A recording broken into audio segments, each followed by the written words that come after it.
મહાભારતની કથા છે. અને મહાભારત છે ને, ઇટ્સ એન એટર્નલ એપિક,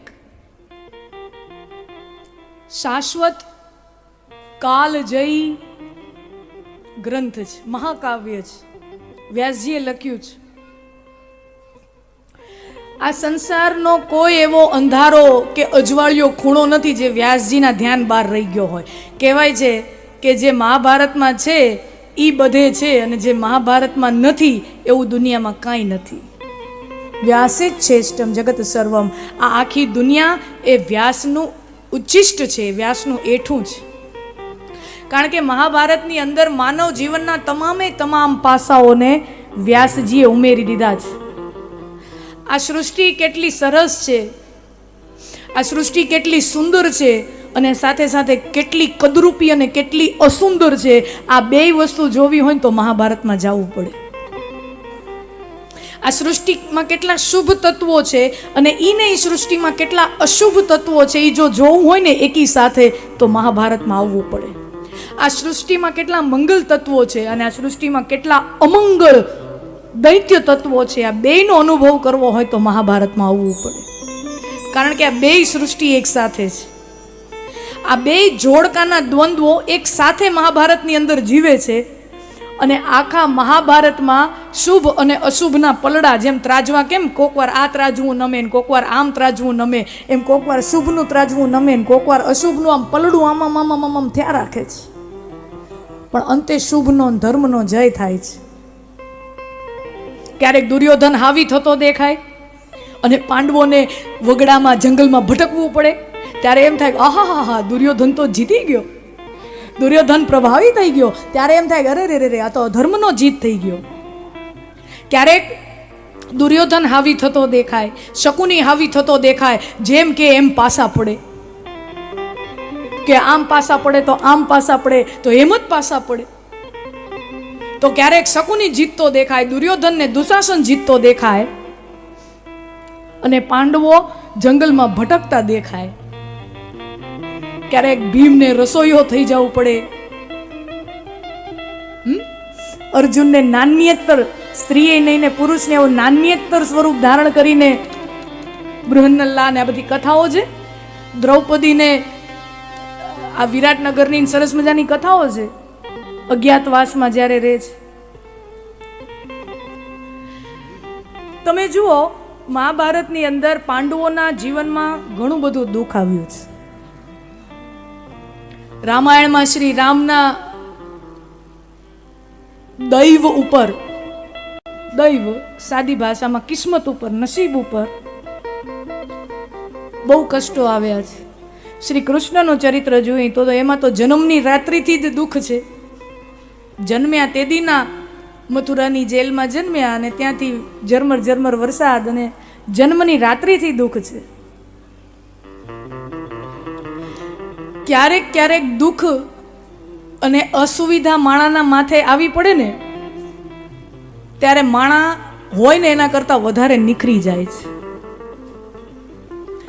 અને ઘણી વખત એવું બને કે સુવિધા, લક્ઝરી, વૈભવ, સંપત્તિ ઘણી વખત માણાને નકામું કરી નાખે. તમે જોજો, તમને દેખાશે બહુ સુખી, સગવડ, સુવિધા જ્યાં હોય ને એ છોકરાઓ ધીમે ધીમે નબળા થતા જાય. પેઢી દર પેઢી થોડાક આપણે જોઈએ એ નબળા થઈ જાય. શું કામ? કારણ કે અતિ વૈભવ, અતિ લક્ઝરી, અતિ સંપન્નતામાં જે ઉછરે છે એ આમ ઢીલા રહી જાય. અને જેને પડકારોમાંથી નીકળવાનું હોય, ચેલેન્જમાંથી નીકળવાનું હોય, એ ખડતલ થતા જાય. માનસિક રીતે, શારીરિક રીતે, બે રીતે એ ખડતલ. પાંડવોના નસીબમાં સુવિધાઓ બહુ ન આવી. જંગલમાં જવું પડ્યું, લાકડા કાપવા પડ્યા, જંગલમાં રાક્ષસ આવે, અસુરો આવે, બધાની હારે લડવું પડ્યું. ફાવે કે ન ફાવે 5 જણાને ભેગું રહેવું પડ્યું.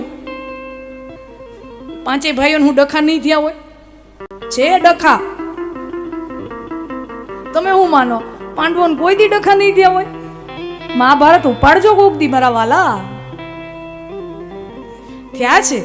વિચારોમાં એ મતભેદો આવે. આમ ભીમને ને યુધિષ્ઠિરને તો વિચારોના સિદ્ધાંતો જ મેળ ન ખાય.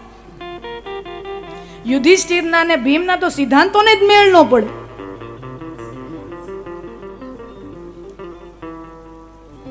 પણ શું અતિશય દુઃખ આવ્યું ને તો એકતા, દુઃખ છે ને ભેગું કરે, સુખ છૂટું કરી નાખે. આ નિયમ છે, આ દુનિયાનો નિયમ છે. અતિશય સુખ માણસને જુદો કરી દે છે અને દુઃખ માણસને ભેગો કરી દે. તમે જોજો કોક વાર ભાઈઓમાં ને કુટુંબમાં ને હોય ને, અમુક કોઈક જમીનના મામલે કે મિલકતના મામલે બે ભાઈને બોલચાલની સંબંધ બંધ થઈ ગયા હોય. ઘણીવાર સમાજોમાં આપણે જોતા હોય કે કાંઈક એવી મિલકતના વહેંચણીમાં ને તકરાર થઈ ગઈ હોય, બોલાચાલી થઈ ગઈ હોય, પછી બે ભાઈઓને જામે નહીં. આપણે દાખલા જોઈએ એવા. પણ બે ભાઈઓ એકબીજારે બોલતા ચાલતા ન હોય, કોઈ વ્યવહાર ન હોય, પણ એક ભાઈના ઘરે માનો કે કોઈ દુર્ઘટના બની જાય, કોઈક સ્વજનનું એનું મૃત્યુ થઈ જાય, પરિવારમાંથી દુઃખ એવું અચાનક એવી આફત એના ઉપર આવી પડે ને, ગમે એવા અબોલા હોય, માણા વિચાર કરે છે તો મારો માં જણ્યો ભાઈ છે તો મારો માં જણ્યો ભાઈ. દુઃખના ક્ષણોમાં ગમે ત્યાંથી માણા આવી જાય. ઓમ ભલે ને બોલચાલના સંબંધ હોય, પણ દુઃખ આવી જોવે છે કે મારા ભાઈના ઘરે તો બહુ તકલીફ પડી ગઈ છે. માણસ શું દુઃખ ભેગું કરે છે અને સુખ છૂટું કરી. સુખની બહુ બધા સારા ગુણો છે, સુખના બહુ સરસ ગુણો છે, પણ સુખનો એક જ અવગુણ છે કે એ માણાને માણાથી અલગ કરી નાખે. અને દુઃખના બહુ બધી પીડા છે, દુઃખના બહુ બધા અવગુણ છે, પણ દુઃખનો એક ગુણ હારો કે એ માણાને માણાથી જોડી નાખે. એ માણાને માણાથી જોડી નાખે. દુઃખ ગમે એટલું ખરાબ હોય, પણ આ કામ એક હારું કરે, માણાને માણાથી જોડે. તો પાંડવોને ન છૂટકે એકબીજાની હારે નય ગમતું હોય ને તોય ભેગા રહેવું પડતું. શું કામ? કારણ કે સામે પડકાર એટલો છે, ચેલેન્જ એટલી મોટી છે. અને એમ કરીને એ જેટલા કષ્ટો પડ્યા ને જંગલમાં, એમ પાંડવો વધારે મજબૂત થતા ગયા. અને એ એનો ફાયદો એને મહાભારતના યુદ્ધમાં મળ્યો છે. એ એકતાનો, સંપનો, જે જંગલોમાં ભટક્યા, લાકડા ફાડ્યા, અસુરો હારે લડ્યા, અને જે શારીરિક માનસિક રીતે મજબૂત, એનો ફાયદો મહાભારતમાં એને મળ્યો, યુદ્ધમાં મળ્યો. અને ઓલી બાજુ કૌરવોમાં તમે વિયા જાઓ, કૌરવો 100 દીકરા, 100 ભાઈઓ બહુ સુખ સાહેબીમાં ઉછર્યા. દરેક ભાઈનો અલગ અલગ નોખો નોખો મહેલો. એમ એ નહીં કે અલગ અલગ રૂમ, એ તો બરાબર, અલગ અલગ મહેલ, એક એક ભાઈનો અલગ અલગ મહેલ. બહુ ઓછા એવા પ્રસંગો આવે કે હોય ભાગી ભેગા થાય. અહીંયા બેઠા 1000-5000 માણા અહીંયા બેઠા. હું તમને એક દાખલો દઉં. તમે દુર્યોધન, દુશાસન, ત્રીજું નામ કૌરવોનું તમે ન બોલી શકો. બોલો, 80% પબ્લિક, 20% જ એવા નીકળે કે ચોથા પાંચમા ભાઈ. કદાચ વિકર્ણનું નામ કોકના મોઢે આવે કે ભાઈ દ્રૌપદીનું વસ્ત્રહરણ જેવી હીન ઘટના બની ત્યારે વિકર્ણએ અવાજ ઉપાડ્યો હતો. અને મહાભારતના યુદ્ધની શરૂઆત થઈ, પહેલા યુયુત્સુ આ બાજુનું પલડું મૂકીને બીજે પલડે વયો ગયો હતો. એવા 2-4 નામ. પાંચમું નામ તમે કોઈ કૌરવોનું ન બોલી શકો. શું કામ? કારણ કે દુર્યોધન અને દુશાસન બે ભાઈ એટલા મજબૂત કે બીજા 98 ભાઈઓને તો હાંસિયામાં ધકેલી દીધા હતા. ક્યાંય પાછળ એને સીનમાં આવવા ન દે, એટલા હાંસિયામાં ધકેલી દીધા, એનો કોઈ પ્રભાવ જ ન રહ્યો. અને આ વસ્તુ કૌરવોને કુરુક્ષેત્રના મેદાન ઉપર આ વસ્તુ ભારે પડી છે. કૌરવોનું પલડું છે ને યોદ્ધાઓ તરીકે બહુ મજબૂત. ગણો, પિતામહ ભીષ્મ, દુનિયાનો શ્રેષ્ઠ બાણાવળી કર્ણ, કૃપાચાર્ય, ગુરુ દ્રોણ, અશ્વત્થામા, દુર્યોધન, દુશાસન, એ 100 ભાઈ તો ખરા જ. વિચાર કરો કેવા એકથી એક મહાન નામો. અને એમાંય સાક્ષાત ભગવાન પરશુરામ પાસે જેને વિદ્યા મેળવી એવા ભીષ્મ અને કર્ણ. સાક્ષાત પરશુરામ જેના ગુરુ છે, પિતામહ ભીષ્મના ગુરુ છે, જેની પરશુરામ ભગવાન પાસેથી જેને શિક્ષા લીધી હોય, શસ્ત્રની, શાસ્ત્રોની ને અસ્ત્રોની ને, એને તમે કેમ લડી શકો એની હાથ? અર્જુન અને પાંડવોએ શિક્ષા કોની પાસે લીધી? ગુરુ દ્રોણ પાસે.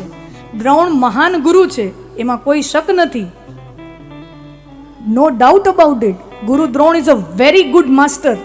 બટ પિતામહ ભીષ્મ ગુરુ દ્રોણ કરતા ક્યાંય ચડ્યા હતા એવા સાક્ષાત ભગવાન પરશુરામ પાસેથી વિદ્યા, જેણે કેટલું મહાન પૌરુષત્વ જેવું કામ કર્યું છે, એવા પરશુરામ સાથે પાસેથી વિદ્યા લીધી છે.